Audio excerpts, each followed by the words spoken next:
ta này vì giòn thì thìa thứ hít trả nó kè một khan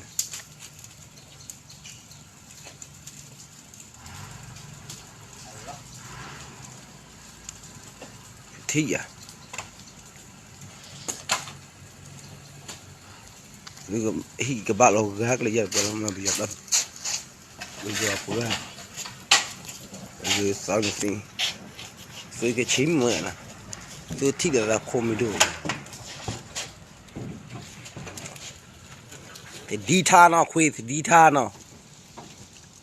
mi cái lỗ này mi online đã tái xí là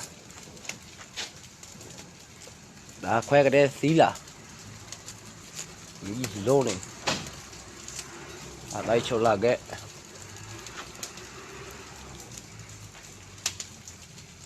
bộ cháu mỏng xí là mi lỗ khuya về phu là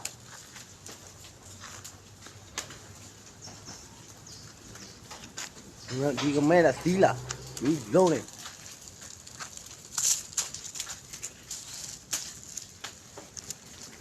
anh khó này đi đặt họ ôi khi kìa đi phải chết mà phải có xóa ra đi thì à để lừa sói này đã ba lì vậy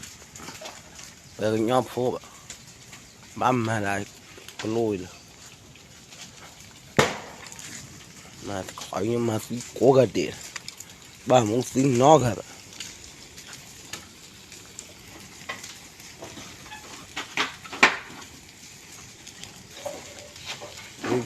đây là sự cần trọng tiếp với nhau hầm nhau của là tàu cứ nhau của là tàu phải qua rồi nhau nhau mới là tàu ạ.